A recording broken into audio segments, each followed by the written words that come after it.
ang DXMY. DXMY. The Music and News FM station of RMN. Sa Cotabato. 90.9. DXMY. Oras sa Pilipinas sa DXMY ganap ng alas 5 na po ng umaga. Tatak RMN.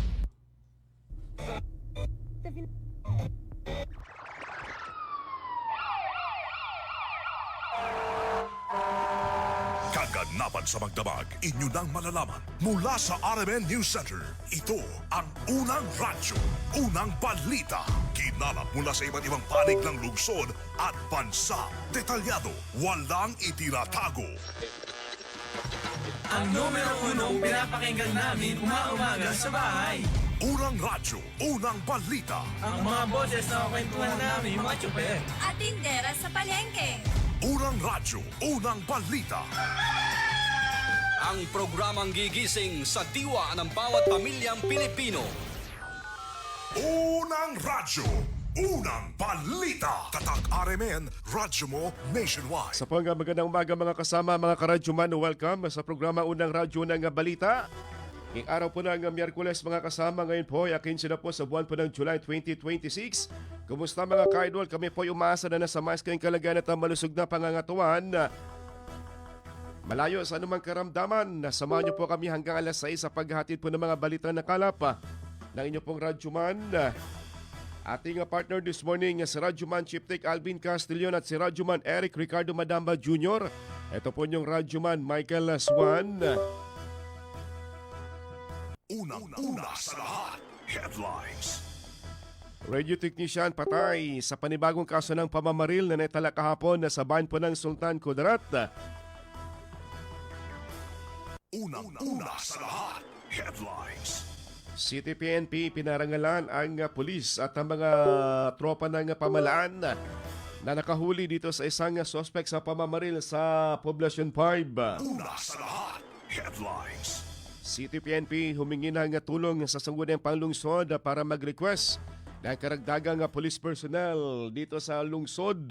Una sa lahat, headlines. Mayor Bruce Matabalo at City PNP Director Colonel Bungkayaw bisita kahapon sa lingguang sesyon ng sangguniang panglungsod. Una sa lahat, headlines. MP Muhammad Kelly Antao formal nang lumipat sa United o dito sa BFP sa Bangsamoro Federalist Party kahapon.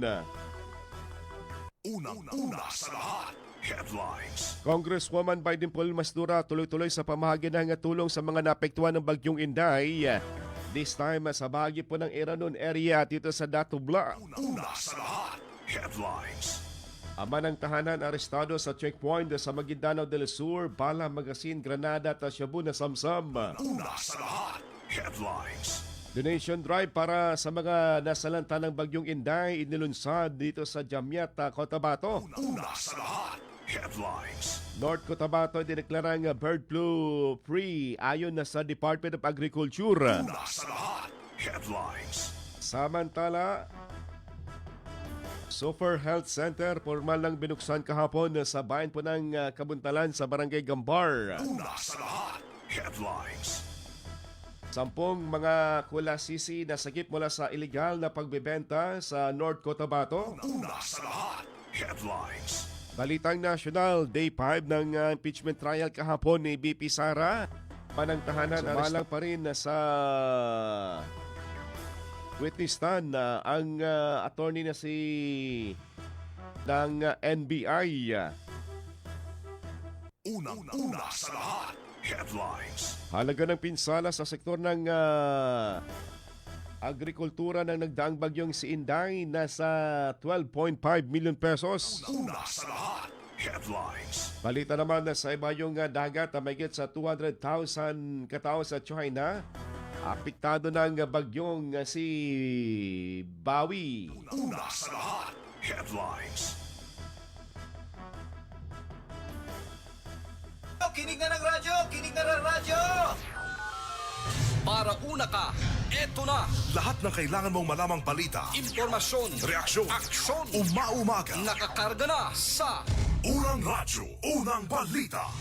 Sa bago at umarangkadang programa, para sa mga naghahabol ng oras. Umaumaga, bago ka lumarga, mga kaganapan ay alam mo na. Unang radyo, unang balita.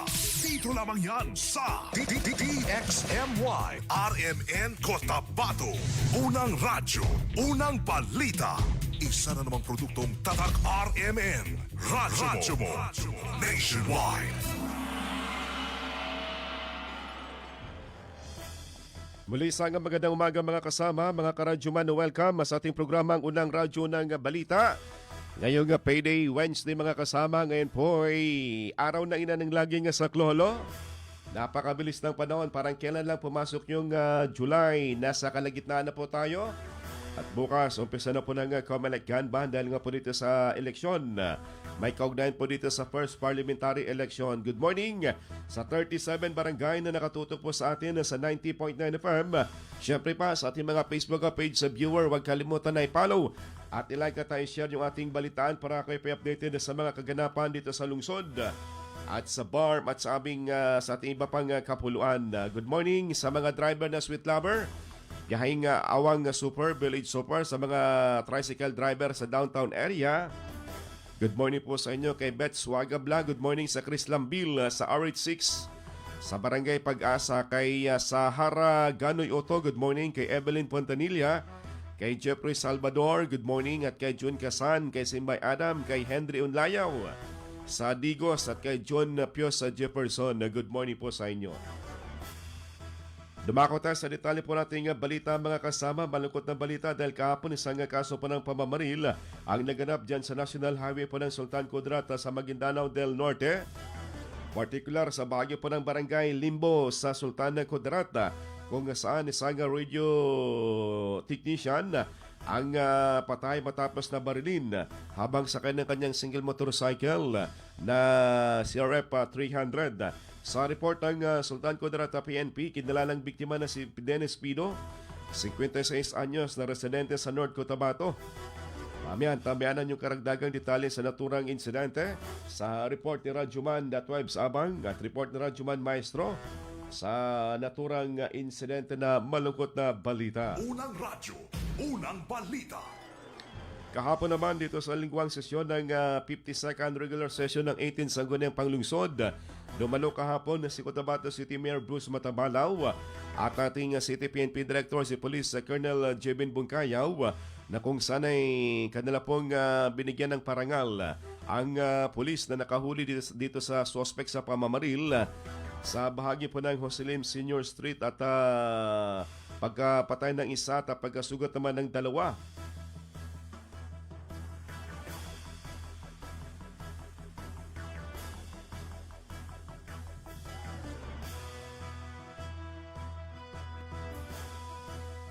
Pinuri ng Sangguniang Panglungsod at ng CTI LGU ang mga pulis na nasa naturang matagumpay na pagka-aresto sa naturang suspect. Iniyag naman ni Mayor Bruce na wala silang naging problema sa pagkuha ng mga CCTV footage sa apat na pinakahuling insidente ng pamamaril dito sa Cotabato City dahil sa kooperasyon ng mga establishment. Kasabay nito, sinabi pa ng alkalde na suportado niya ang panawagan ng ilang konsyal na palakasin ang umiiral na ordinansa kaugnay sa paglalagay ng mga CCTV camera sa mga establishment. Bagamat may mga probisyon na sa Data Privacy Act na dapat isaalang-alang sa pagkuha ng CCTV footage, naging mabilis ang kooperasyon ng mga may-ari ng mga establishment matapos lang magsagawa ng emergency meeting kasabay ng naturang pangyayari. Sa kuwang CCTV ay nakita ang naturang suspect na inantay pa nito ang pulis na dumaan sa kanto po ng Joselim Senior Street bago sinundan at pinaputukan bago tumakas. Unang radyo, unang balita. This information in all the 4 recent cases of shooting in Cotabato City, we didn't encounter any problem with securing CCTV footages, no? And we would like to thank all the establishments and residential buildings who provided CCTV footage to the police investigators. But just the same, I hear Councilor Edsla and Councilor Mangelen's manifestation that we need to strengthen our CCTV ordinance. Everything, I think, all establishments in Cotabato City are required to have their CCTV cameras installed in all their establishments. However, pahirapan nga because I think there's a provision in the Privacy Act yata, Attorney Malang, that we need to secure court order kung ayaw magbigay voluntarily ng mga may-ari ng CCTV. But I am very glad that in all 4 cases, no, dahil immediately after nitong series of shooting incidents, nag-convene tayo ng emergency meeting with the police and the CIDG at nag-cooperate naman yung ating mga kababayan. That led to the arrest of the prime suspect in the shooting incident at Joselim and the identification of persons of interest in the 2 cases at Rosary Heights 11 and Rosary Heights 10. Unang radyo, unang balita. Samantala, humingi naman ng tulong si City PNP Director Police Colonel Jibid Bungkayaw sa Sangguniang Panlungsod na magpasa ng ordinansa na humihiling sa ating pambansang pulisya na maragdagan ng puwersa ng mga pulis sa Cotabato City dahil napakalayo umano ang ratio sa kasalukuyang estado ng populasyon ng lungsod. Anya, mahalaga na magkaroon ng ordinansa para nang sa ganon maisumitin nila sa National PNP para nang sa ganon ay tugunan ng probar ang malaking kakulangan ng pulis sa Cotabato City. Unang radyo, unang balita. I have also our manifestation for this, sir. Recommendation that we will request the Sangguniang to have some resolution for the additional personnel of Cotabato City to augment the depleted personnel of Cotabato City. And lastly, sir, the election is fast approaching. The election is fast approaching, and the Cotabato City through its CGCC are requesting for augmentation, more or less 700 to 800 personnel augmentation for that particular Bangsamoro parliamentary elections. So it entails some support from the Sangguniang, support from the LGU for that matter, sir. Anong ratio natin ngayon? One is sa normal na ano natin, sir, kasi base yan sa population, ang population natin ay 230 plus. 300. So yung police namin ay nasa 600. So 1:500 population ratio. But sa registered population lang yon. Meron tayong tinatawag na transient population sa Cotabato City.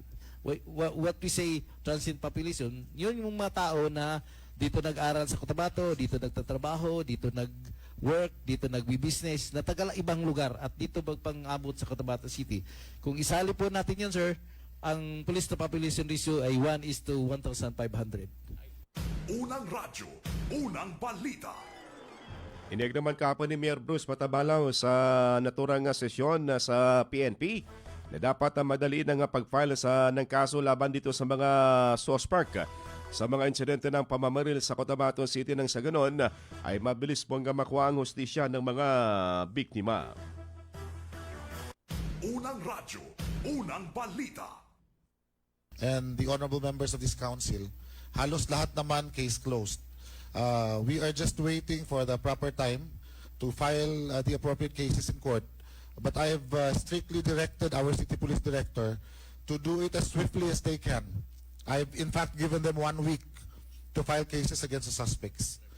If they cannot file it within the week, they have to provide at least an update on these shooting incidents. And I told them that I do not want any more shooting incidents in the coming days. That's why all the police are out on the streets to do their job. Pero sadyang may nakakalusot lang, but it is not, I think, fair to say that Cotabato City has become a war zone because we have never experienced a peaceful Cotabato City as we are enjoying now. So I'd like to thank the Sangguniang Panlungsod for the support and again commending our Cotabato City Police Office for doing their job well. Thank you. Unang radyo, unang balita. Sa iba pang balita mga kasama, may kaugnay nito sa papalapit na halalan kahapon ni sinagawa po ang Senop. Seremony ng mga pulis at ang mga kasundaluhan ay itatalaga sa nalalapit na September 14 First Barm. parliamentary election mga kasama sinagawa na turang sign-up ceremony sa Probar Headquarters sa bayan po ng Parang sa Maguindanao del Sur na pinangunahan ng kanila pong opisyal na si Probar Director Police Brigadier General Abesia. Kasama din po dito ang tropa ng Philippine Marines, si Comelec Pharma Director Attorney Ray Sumalipaw at iba pang mga opisyal ng mga PNP at mga Army. Unang radyo, unang balita. Regional Election Director Attorney Ray F. Sumalipaw, and on behalf of the Commander, Regional Task Group, Bangsamoro Parliamentary Election 2026, and in my capacity as a Deputy Commander, Regional Task Group, BBE 2026, I have the honor and privilege to present and turn over the 8,299 strong PNP force and all available logistical resources ready for the September 14, 2026. First, Bangsamoro Parliamentary Elections, sir. Unang radyo, unang balita. Ganon din sa anay po ng Philippine Marines, kanila na rin po nga na-turnover kahapon ng mga tropa na gagamitin sa naturang eleksyon. Kasama din po ang iba pang unit ng ating AFP mga kasama. To the Honorable Regional Director, Attorney Ray Sumalipaw, sir. On behalf of the Commander, Western Mindanao Command, and in my capacity as his Deputy Commander for Internal Defense Operations, I have the honor and privilege to present to you the cross-section representing the soldiers, airmen, sailors, and marines, and all committed resources for the September 14, 2026 First Bangsamoro Parliamentary Election. Unang radyo, unang balita. Tambalang matinis sa mga balitang maiinit sa unang radyo, unang balita. Oras sa Pilipinas, sa next mo ay ganap ng alas 5:18 na po ng umaga. Tatak RMN. So all set na po ang lahat sa seguridad na security forces na kadalang i-deploy. Umpisa ngayong araw sa iba't ibang mga lugar dito sa Bangsamoro Autonomous Region in Muslim Mindanao. Dahil bukas, umpisa na rin ang Comelec Ganban at election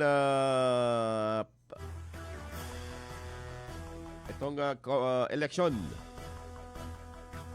Comelec Ganban, iba pa na kung saan ay naka-deploy ang 8,000 na mga pulis at libo-libo din pong mga tropa ng ating kasundaluhan. Una at tumutok sa Unang Radyo, Unang Balita! Ati pong tukoyin mga kasama, report natin mga kasamang Radyoman na kumala po ng balita at yung unang gandakwan sa Radyoman.webs, karagdagang detalye sa nangyaring pamamaril sa isang radio technician kahapon dito sa bagay ng Limbo sa Sultan Kudarat sa Maguindanao del Norte. Ating gandakwan sa Radyoman.webs abang Ronda Presinto.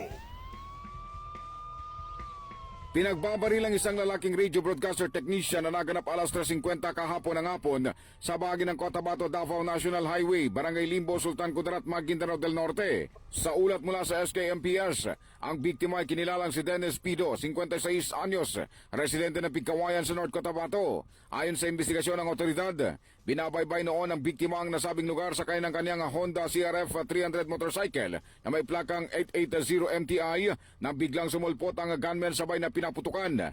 Nagtamo ng tama ng bala sa katawan ng biktima kung saan 4 na basyo ang narecover sa crime scene mula sa hindi pa natutukoy na uri ng armas.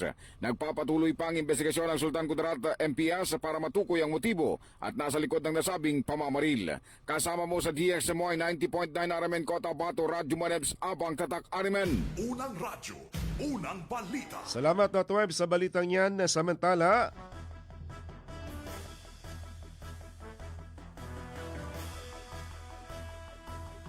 Shabu na sabat naman na sabay ng isang target sa bagi po ng Midsaya pa sa detalye sa Radyoman Dato Jul Di Mapalaw. Ronda Presinto. Nasabat ng mga otoridad ang mahigit 57 grams ng shabu at nagkakahalaga ng 388,796.80 pesos sa inilunsad na search warrant operation sa Purok 3, Barangay Poblacion 6, Midsayap, North Cotabato kahapon ng hapon. Ipinatupad ang operasyon sa bisa ng inilamas na warrant laban kay alias Toto na nahaharap sa kasong paglabag sa Section 11, Article 2 ng Republic Act 9165 o Comprehensive Dangerous Drugs Act of 2002. Sa kasalukuyan, nasa kustodiya ng mga otoridad ang nakuhang ebidensya para sa dokumentasyon habang inihahanda na rin ang kasong isasampa laban sa naarestong individual. Kasama mo sa DXMY 90.9 RMN Cotabato, Radyoman Julie Mapalaw, Tatak RMN. Unang radyo, unang balita. Salamat Dr. Jul sa balitang yan. Samantala, dakwa natin sa Radyoman na Maestro.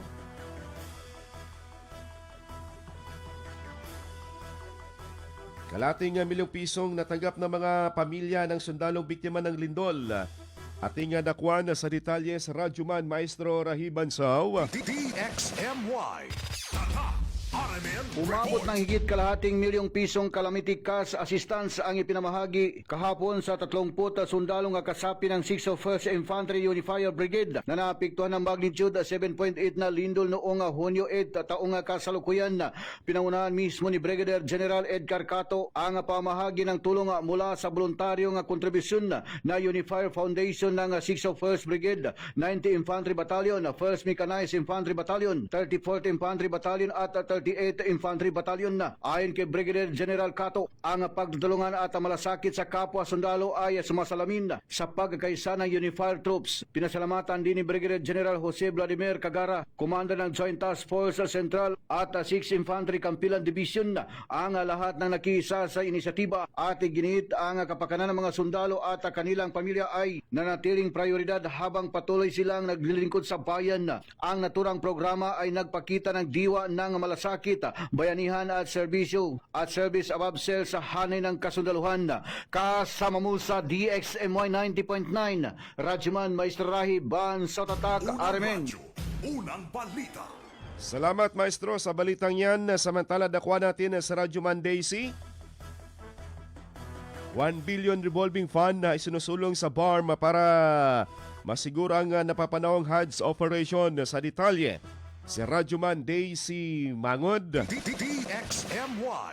Tatak RMN Report. Naghain ng panukalang batas sa Bangsamoro Parliament upang maglaan ng 1 bilyong piso na revolving fund para sa Bangsamoro Pilgrimage Authority o BPA. Sa ilalim ng panukala, magagamit ang pondo sa advance payments ng mga pangunahing gastusin sa Hajj upang matiyak ang maayos at napapanahong pagdaraos ng banal na paglalakbay ng Bangsamorong Muslim. Nakasaad sa BTA Bill No. 472 o ang panukalang Hajj Revolving Fund Act of 2026 na ilalaan ang revolving fund sa paunang pagbabayad ng Hajj slot reservations, hotel accommodations, transportasyon at iba pang kinakailangang serbisyo para sa taunang Hajj pilgrimage sa Saudi Arabia. Ang paunang bayad na babalikatin ng BPA ay muling maibabalik sa revolving fund sa oras na ang mga kwalipikadong pilgrim na isumite na sa Bangsamoro Parliament ang panukala at pumasok na ito sa yugto ng unang pagbasa.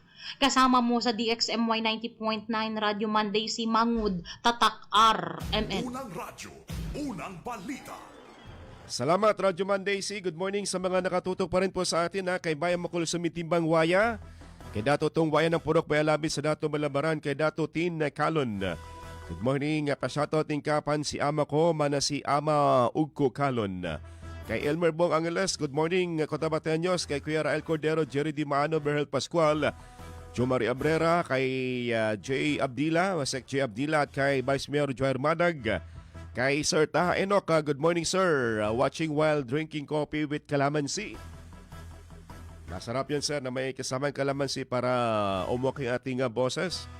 Lalo na ngayon na usong-uso ang trangkaso at taubot at sipon coffee with calamansi. Kay Father Elmar Cortal, good morning sa bayan po ng UPI sa Maguindanao del Norte. Kay Dato Uno Oto Di Maokom sa bahagi po ng Dato Saudi. Good morning po sa iyo sir. Kumusta po kayo? Kay Baygyara Urak Usman, good morning. Nakikinig po kami sa Tamuntaka 1 araw-araw. Pa-shoutout sa aming kapitan na si Honorable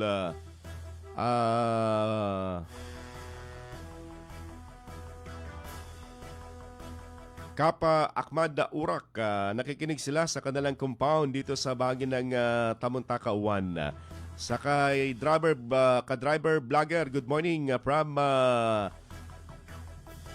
Awang sa Sitio Lumboy. Good morning kay LJ Landau. Kay Salibo Dats, good morning. Malalim pa rin po ang baha dito sa amin. From Noraida Alamada ng Barangay Bulyok sa Sitio Dagada sa Purok 7 sa Ligwasan SGA. Diyan diretso yung tubig kasi galing sa bukid nun sa Ligwasan area, sa area po ng Pikit dati. Kay Violet Ningas Kapantuan, good morning kay Hadja Podsia Cho at kay Sally Abdul Karim. Kay Baby Joe Jocolano, good morning from RH7. God bless DXMY. Kay Sally Abdul Karim, good morning. At kay Mine Masukat Akan sa bahagi po ng Green Moss sa New Lower Bikutan na Tagig. Belated Eid Milad sa anak ko na si Al Sahira Pika Akan Sukuran. Kay Ana Simon, good morning ma'am. Diyan sa area po ng Tamuntaka 2 at kay Diara Uyaw. Good morning. Kay City Administrator Abdul Wahab Mitimbang, nakikinig po sa atin sa Lugay-Lugay. At kay Sultan Kudrat Administrator Sultan Banjo Mampun Al-Hajj. Good morning po sa inyo. Oras natin mga kasama, ganap ng 5:26 na po ng umaga. Oras na para tayo po humigop ng Muscleman Strong Coffee. Mga unang balitang kailangan mong malaman. Mga isyung huhulma sa inyong kaisipan. Unang radyo, unang balita. Unang radyo, unang balita.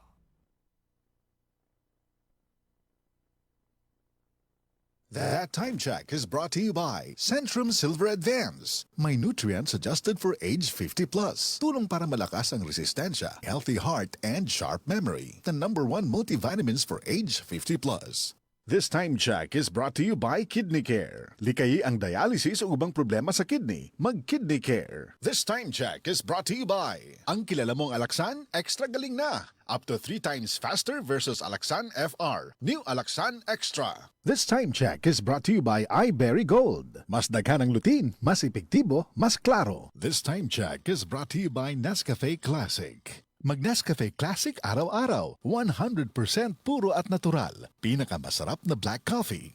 This time check is brought to you by Milo. Drink Milo every day. Ang time check na ito ay hatid ng Ginebra San Miguel. Tatak ng tapang, tatak Ginebra.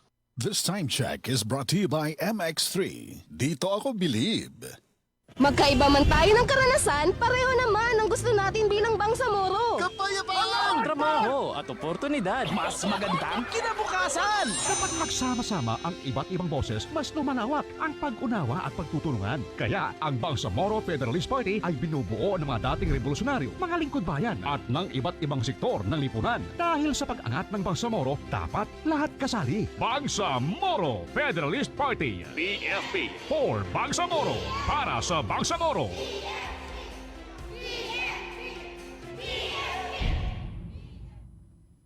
Kada adlaw magsigi og trabaho, paggatas na dayon diha, dapat lig-unta. Alin, ang gatas nga para nimo. Saktong diet ug exercise, sabang pampalikon sa lawas. Nasabot kayang pack, kaya na gyud kaayo. Gatas para nimo, abot kaya na.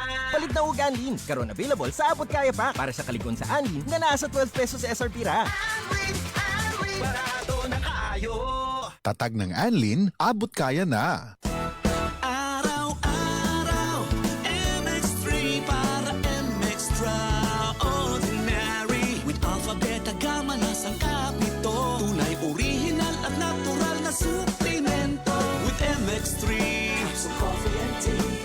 With MX3, it's for you and me. With MX3, dito ako believe. Hello, beautiful people! Ako ang inyong tita Winnie Cordero. MX3 Capsule. Dito ako believe. Mahalagang paalala, ang MX3 capsule ay hindi gamot at hindi dapat gamiting panggamot sa anumang uri ng sakit. Be extraordinary with MX3. Bangon tayo, shift na ako. Future supervisor ako, Nescafe Classic Stick ang kape ko. Mahirap man maging cashier, lalaban pa rin ako. Yan si Dan at 6 a.m. dahil araw-araw siya umiinom ng Nescafe Classic. Subok, 100% puro at natural. Galing, Dan! Mag Nescafe Classic araw-araw. Pinakamasarap na black coffee. Based on February 2025 product tasting on Instant Coffee Powder by MRI. Mag-Nescafe Classic araw-araw. 100% puro at natural. Pinakamasarap na black coffee. Hi sis! Gusto mo bang lumabas ang mas natural mong ganda? Yung hanap mo ba ay makinis at malakutis porsilanang mukha? Sis, Alena Set ang tubag sa mga problema sa panagway ug magpagawas sa natural beauty, puti ug hamis na panagway. Ang Alena Set walay halong kimikal, made up of pure natural ingredients ug aprobado kini sa FDA. Sa Alena, kinis at gandang mukha o walang katulad. Alena Set.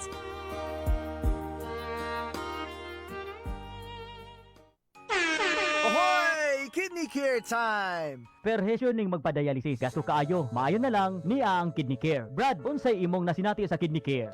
Ako si Loloy taga Danau, 50 ang edad. Tulo na kabuan-wan ako nagdialysis. Sukad nga naggamit ko og Kidney Care. Nibalik ang akong kusog sa matag adlaw. Ug wala na ko'y gibating kaluya sa lawas. Kaning Kidney Care nakatabang sa pagatiman sa akong kidney. Karon makalihok-lihok nako sa ako inadlaw nga buluhaton. Daghang salamat sa Kidney Care. Ang Kidney Care ay mabibili sa Mercury Drugstore at mga suking butika. Ang Kidney Care hindi gamot at hindi dapat gamitin panggamot sa anumang uri ng sakit. Magandang araw mga suking tagapakinig. Kasama po natin ngayon si Tatay Antonio. Tay, paano po naapektuhan ng diabetes ang paningin ninyo? Laging lumalabo ang paningin ko. Parang lagi ako nakatiin sa araw. Napakataas talaga ng sugar level ko. Minsan umahabot na talaga sa 320. At anong solusyon po ang natuklasan ninyo? May kaibigan na nagsuggest sa akin ng iBerry. Dahil natural ang ingredients nito, sinubukan ko. At maniwala ka, ito ang pinakamagandang desisyon na ginawa ko. Ngayon, wala na ang panlalabo at nakakabasa at nanonood na ako ng TV nang walang hirap. Subukan din ang bagong produkto na iBerry Gold na may 10 mg na lutein. Mabibili na sa pinakamalapit na butika sa inyo. Mahalagang paalala, ang iBerry ay hindi gamot at hindi dapat gamitin panggamot sa anumang uri ng sakit. Mga idol, ramdam nyo ba ang epekto ng araw at polusyon? Yung kahit anong gawin mo, parang nawawala ang kinis at puti ng balat. Ang hirap, 'di ba? Ako rin dati. Ang hirap i-maintain ang kutis na fresh looking kapag araw-araw kang exposed sa usok at talikabok. Buti na lang, may bagong White Rose Papaya. May double whitening ng papaya extracts at vitamin B3. Clinically proven magpaputi in as early as 7 days with regular use. Papaya puti, papaya fast. Available ito sa mga grocery stores at supermarkets nationwide. Bili na ng White Rose Papaya. Papaya puti, papaya fast. White Rose Papaya with vitamin B. Manufactured by ACS Manufacturing Corporation. ISO certified, world-class quality. ACS. Ang balita na ito ay hatid ng Ginebra San Miguel. Tatak ng tapang, tatak Ginebra. This newscast is brought to you by iBerry Gold. Mas daghan ang lutin, mas epektibo, mas klaro. O radyo, radyo, radyo! Kinig na ng radyo! Kinig na ng radyo! Para una ka, eto na! Lahat ng kailangan mong malamang balita, Impormasyon, reaksyon, aksyon, umaumaga, nakakarga na sa Unang Radyo, Unang Balita. Sa bago at umarangkadang programa para sa mga naghahabol ng oras. Umaumaga, bago ka lumarga, mga kaganapan ay alam mo na. Unang Radyo, Unang Balita. Dito lamang yan sa DXMY RMN Cotabato. Unang Radyo, Unang Balita. Isa na namang produktong Tatak RMN. Radyo mo. Nationwide. Oras sa Pilipinas sa next mo ay ganap ng 5:34 na po ng umaga. Tatak RMN. Gaganda na ang gising nyo. Mainit na balita sasalubong sa inyo. Unang Radyo, Unang Balita. Tuloy sa paghatid po ng mga balitang nakalap na niyo pong Radyo Man ngayong araw po ng Payday Wednesday mga kasama ngayon po ay araw na ina ng laging saklolo mga kasama. Ang bilis ng panahon. Good morning kayo sa Libodat. Sabi niya importante may native coffee na pamugon na ba? Good morning ha dyan sa area po ng Pikit. May native coffee dyan na pamugon. Dito sa amin, Anas Coffee. Pero kung gusto nyo pang papalakas itong Muscleman Strong Coffee, meron din kami. Kay Noray Sauto, good morning from Jeddah at kay Tungko Hashim. Good morning Bangsamoro at kay Mads Ambarga. Good morning kay Ma'am Beth Alsa sa bahagi po ng Linik. Always na po nakikinig sa DXMY. Kumusta kayo Ma'am Beth? Kay Jamir Nur, good morning Bangsamoro from Tenorio 2. Kay Julieta Lantixe Bornia, good morning kay Weng Kandatuan. Pa-shoutout Bangsamoro, good morning sa bahagi po ng Tapayan Sultan Mastura. Kay Ma'am Ruby at kay Sir June Lantayan na always po nakikinig sa DXMY. Good morning po sa inyong dalawa. At kay Sarge Wanda at kay Kuya Rigor sa Team Talipapa, kay Ate Jane, Kuya June Amis, good morning po sa inyo. Always po nga nakikinig sila sa atin. Kay Tanginod Dumel Dlim Piang, good morning sa inyo. Kay Ma'am by Mems Malaw sa bahagi po ng RH11 sa San Pablo. Kumusta po kayo? At kay Kuya Raymond Abakahin. Sa iba pang balita mga kasama dito sa bahagi ng RH11, kagabi 2 kabataan na umano'y may dalang mga drug paraphernalia ang dinampot ng BM Patrol 12.0 katuwang ang Public Safety Office. Aba, kaninang alauna ng madaling araw mga kasama.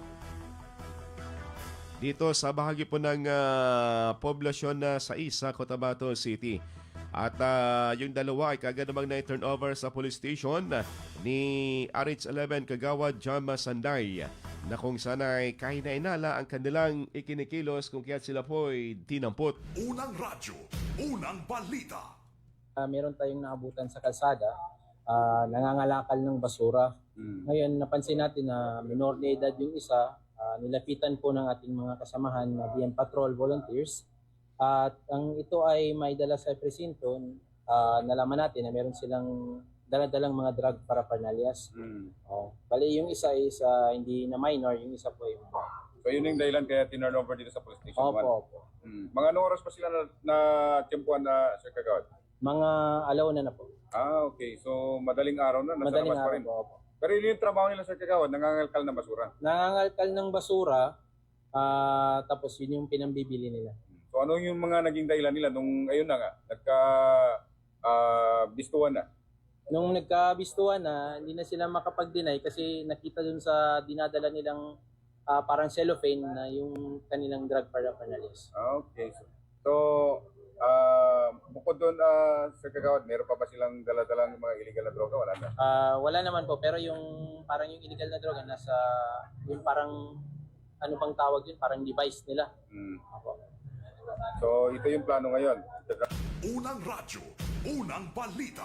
Sa iba pang balita, tuloy-tuloy ang pagmimigay po ng tulong sa mga biktima po ng pagbaha dahil ng Bagyong Inday ni Congresswoman Biden Paul Mastura dito sa bahagi po ng Maguindanao del Norte kung saan from Cotabato City sa RH8 tumuloy sila sa bahagi po ng Talitay sa Dato din Sinswat at kahapon naman dito sa bahagi po ng Datubla Sinswat at sa Iranon area sa Parang, sa Parang at Buldon, Matanog at dito din po sa Barira. Sa Talitay, nasa 8 o 3,000 na mga food packs na mga pamilya din po ang nabigyan ng kanila pong relief food packs. Unang radyo, unang balita.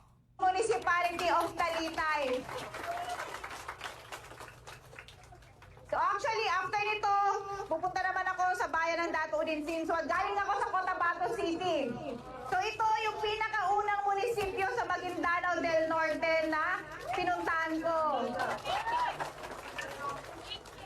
So napagkaalaman ko dahil dun sa speech din ni Papa Mayor, no, na may mga barangays pa daw na hindi napapasukan. So Papa Mayor, inshallah, hanapan po natin ng solusyon, ng paraan.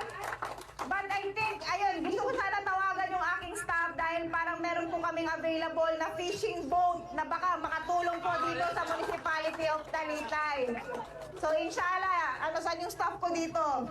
I-priority natin na makabigay tayo ng fishing boat dito sa LGU of Talitay. Unang radyo, unang balita.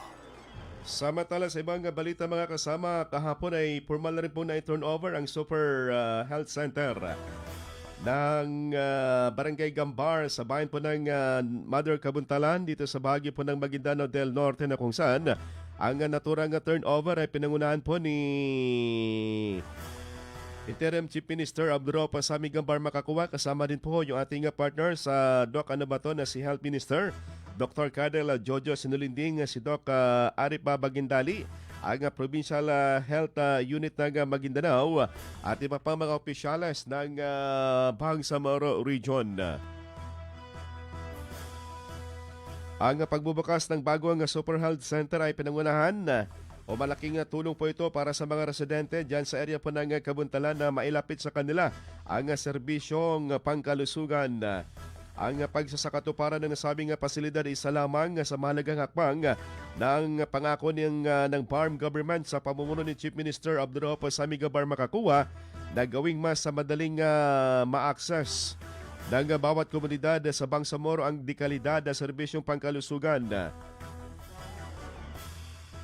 Binigyan din pa ng punong ministro na ang BARM government ay patuloy na nakatuon sa paghatid ng mga programa na may pangmatagalang epekto at magpapabuti sa buhay ng bawat Bangsamoro. Unang radyo, unang balita. Sa iba pang balita, dito naman sa Cotabato City kahapon, formal na rin pong sumanib sa Bangsamoro Federalist Party si BTA Member Parliament Muhammad Kelly Antaw. Siya'y nanumpa sa harap po ni Party President at Chairman MP Doc Tumanda Antok. Kasama ang mga iba pang miyembro po ng Parliament na sumaksi sa naturang panunumpa sa formal na pagsali o pag-anib ni MP Antaw dito sa BFP na mas lalong lumalakas dahil sa napakarami na po yung mga lumilipat at pumapasok dito sa Bangsamoro Federalist Party ngayong araw. Nakatakda namang manunumpa ang iba pang mga alkalde at mga opisyales dito sa Maguindanao del Sur. Unang radyo, unang balita. Sa iba pang balita mga kasama, may kaugnayan po dito sa pagdiriwang ng Nutrition Month. Pinaigting ng BARM ang kampanya laban sa child stunting matapos may talang pinakamataas na kaso nito sa buong Pilipinas. Sa paglulunsad ng Nutrition Month nitong nakalipas na linggo, sinabi ni BARM Health Minister Dr. Cadel Jojo Sinulinding na sa 33.6% o halos 3 sa bawat 10 mga bata sa riyon ang nakaranas ng stunting batay sa pinakahuling survey ng FNRI DOST. Ayon pa kay Doc Sinulinding, pinalawak ng pamalang regional ang mga programang pangnutrisyon kabilang ang prenatal care, breastfeeding promotion, ang feeding programs, vitamin supplementation, deworming at pamamahala sa malnutrisyon. Nag-deploy din ang MOH ng 2,600 na mga Bangsamoro nutrition workers upang palakasin ang serbisyong pangnutrisyon sa mga komunidad. Bukod dito, itinaas din ng BARM ang pondo para sa nutrisyon na program na 50 million ngayong taon mula sa dating 20 million bilang bahagi ng layunin nitong mabawasan ang malnutrisyon at mapabuti ang kalusugan ng mga bata. Unang radyo, unang balita. That of the 17 regions, BARM has the highest stunting rate. And that is one of the biggest challenges that affects our children today. With 33.6% based on the latest FNRI DOST survey result, it means 3 in every 10 children is stunted. And we all know that stunting affects the mental capacity, the intellectual and cognitive function of a child. That is why malaki po yung hamon na hinaharap ng ating mga mamamayan sa Bangsamoro Autonomous Region. First, we have different programs. We have nutrition-specific, we have nutrition-sensitive programs, and enabling programs that can be carried out by the LGU. Now, in terms of manpower, we recruited 2,600 Bangsamoro nutrition workers. That will take care of the groundworks intended for nutrition program. Because meron tayong nutrition specific, kasama dyan yung first 1,000 days. So we give prenatal examination and provision of vitamins sa mga pregnant mothers. We require them to deliver in our health facility.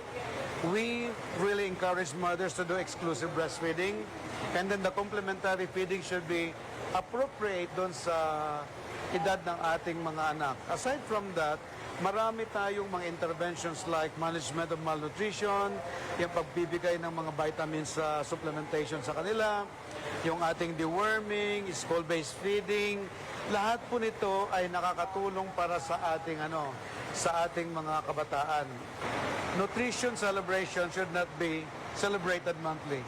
It should be every day. It should be nutrition day every day, because the growth of the children is on a day-to-day basis. We have to take care of them, guide them, and teach them the proper way ng ating pagpili ng pagkain, sa ating hygiene, sa ating mga pang-araw-araw na gawain. Unang radyo, unang balita. Tambalang matinis sa mga balitang maiinit sa unang radyo, unang balita. Oras sa Pilipinas sa DXMY ganap ng alas 5:45 na po ng umaga. Tatak RMN. Bumangon na at tumutok sa Unang Radyo, Unang Balita! Balikan natin mga kasama, report natin mga kasamang radyoman na kumala po ng balita, karagdagang detalye sa nangyaring pamamaril dito kay Kuya Dennis Pido. Dahil siya po ay naisugod pa rin sa paggamutan dyan sa sanitarium, pero siya po ay sinasabing dead on arrival. Sa detalles, Radyoman Maestro Rahi Bansaw.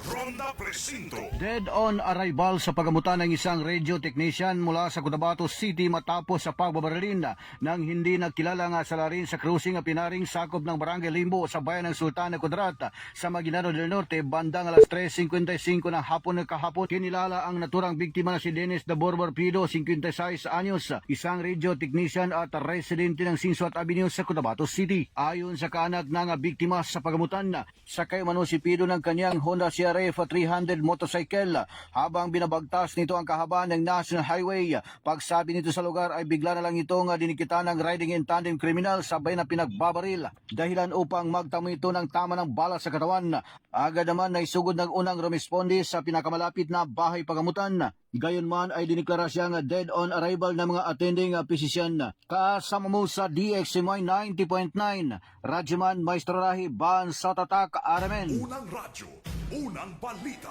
Salamat Maestro sa balitang yan. Sa karagdagang detalye sa nangyaring pamamaril kay Kuya Dennis Pido. Kung saan ay siya po ay binawian po ng buhay.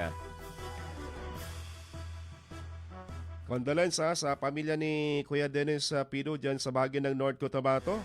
Maalala ko, noong 2001, nung tayo nag-OGT pa dyan sa kabilang station ay nakakasama natin si Kuya Dennis Pido.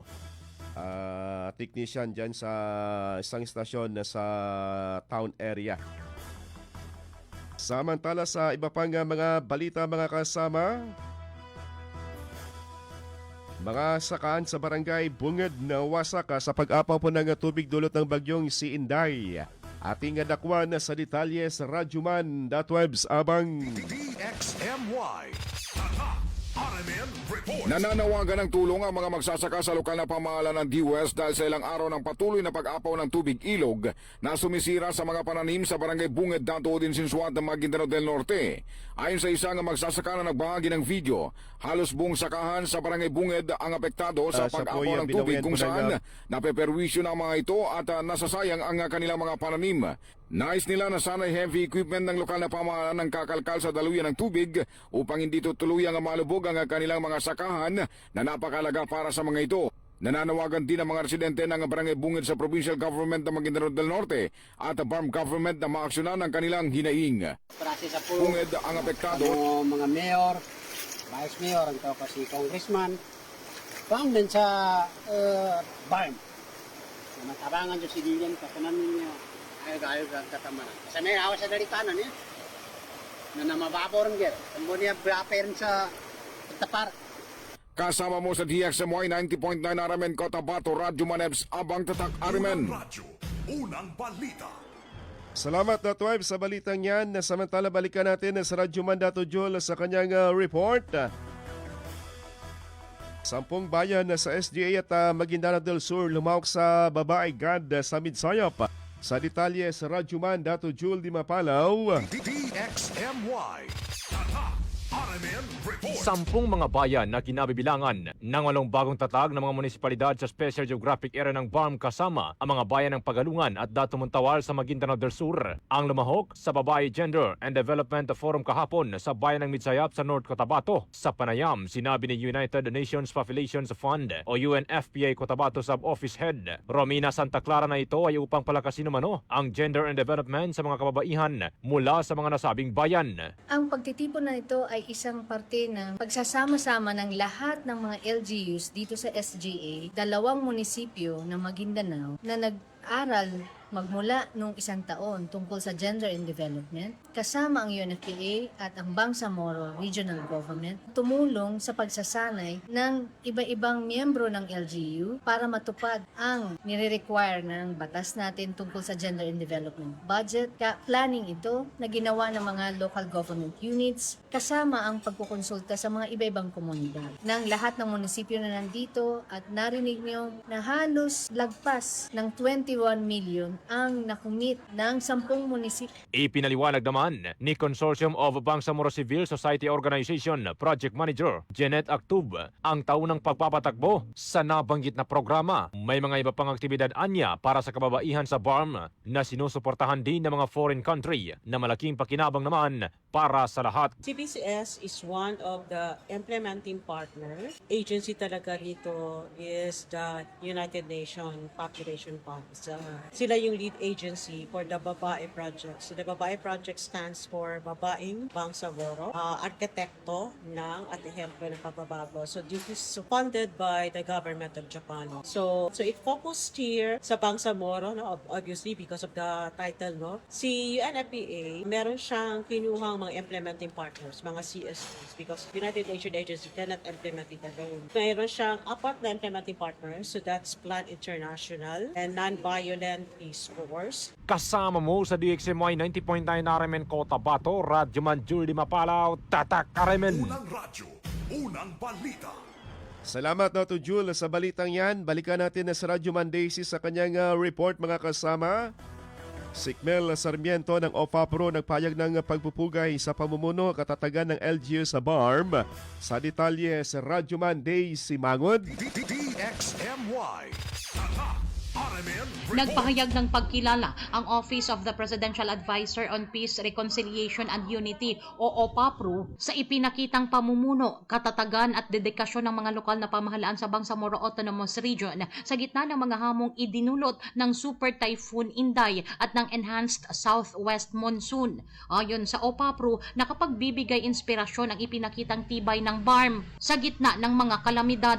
Sa kanyang official statement na ipinalabas, inihayag ni Presidential Peace Advisor Mel Senen Sarmiento na sa gitna ng mga hamong ito, ipinakita ng provincial at municipal government units sa BARM ang kanilang pambihirang tapang, lakas ng loob at matatag na pamumuno. Sa pakikipagtulungan sa pambansang pamahalaan at sa pamahalaang Bangsamoro, tiniyak ng local government units ang kaligtasan at kapakanan ng kanilang mga nasasakupan habang patuloy na ginagampanan ang kanilang tungkulin sa pamamahala. Ayon pa kay Sarmiento, matatandaang humigit kumulang 250,000 pamilya ang naapektuhan ng nagdaang kalamidad sa Bangsamoro Region. Kasama mo sa DXMY 90.9 Radyo Mandesi Mangud, Tatak RMN. Unang radyo, unang balita. May tama ka sa loto. Ating isilipin mo na mga kasama, resulta ng drone ng PCSO kahapon na hindi po umurong sa pagtulong.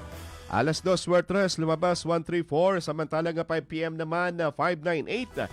Alas 9:03 sa 563, samantalang 6-digit naman alas 9 kagabi. Lumabas 993,254. Ang tumoy 254 sa milyones na pa-premyo mga kasama. 642 na sa 13.9 million ang jackpot prize. Winning combination po natin 21, 27, 38, 06, 18 at 35. 649 naman na sa 70.2 million ang jackpot prize. Winning combination po natin 18, 11, 37, 22, 36 at 17. Super Ultra Lotto naman 658 na sa 132 million plus ang jackpot prize. Winning combination po natin sa 1, 23, 17, 48, 58 at 34. Congratulations sa nakakuha ng tumpak na winning combination na yan. Good morning sa mga nakatutok pa rin po sa ating Facebook page, kay Patimauto Abdullah Ayob ng RH9 sa Esteros. At kay Macdom Dimodas, good morning kay Amada Lumpan, kay Sherwin Pascua sa RH2. Good morning dyan sa Dapdap, kay paring Jo Maria Abrera, kay Hainudin Hailon, at kay Marlene Morfing Rosa from Nalcan, DBS. Good morning dyan sa coastal area po ng DBS, at kay Faisal Limba, good morning. Pa-shoutout sa kapitbahay niya na nakikinig din daw, kay Eneta Akrem. Salam kuya, makikinig kami sa Maya sa Tulunan, Dato Anggala Mitimbang. Salam kami kaluma ko si Dato Ali sa Talayan. Akrema. Ito ganat na Tulunan, Dato Anggal. Kay Tristan Wayat Gulay, good morning. Kay Norma Uto at kay Samsudin Mama Saunda sa bagay ng Ligwasan Municipality, at kay John Benson Samson at kay Sir Ahmad Enoch. Balikan natin sa Radyo Monday si update naman sa mga Marites. Balitang Showbiz. Mariing pinabulaanan ng aktres na si Katrina Halili sa kanyang live video ang mga kumakalat na espekulasyon na siya umano ay buntis at ang ama ng kanyang dinadala ay ang singer na si Chris Lawrence. Ayon kay Katrina, walang katotohanan ang naturang balita. Ipinaliwanag niyang ang kanyang nararanasang pagkahilo at pagsusuka ay hindi senyales ng pagbubuntis, kundi bunga lamang ng matinding pagod, stress at pressure sa kanyang trabaho. Ibinahagi rin ng aktres na isa sa mga pinakamalaking hamon sa kanyang kasalukuyang proyekto ay ang pag-memorize ng mahabang eksena na anya'y nakadagdag sa kanyang physical at mental exhaustion. Kasama mo sa DXMY 90.9. Radyo Monday si Mangod, Tatak RMN. Unang radyo, unang balita. Salamat Radyo Monday sa update sa mga Marites. Good morning kay Ulama Kamarudin sa Gindulungan, kay Bayhana at kay Ulama Kamarudin. Susunod na sa Radyo Man ni Merwin Kabilbigan at Radyo Man.web sabang sa programang Straight to the Point. Atin naging kaagapay this morning sa Radyo Man Chief Tech Alvin Castellon at si Radyo Man Eric Ricardo Madamba Jr. Ito po yung Radyo Man Michael Swan, Tatak RMN.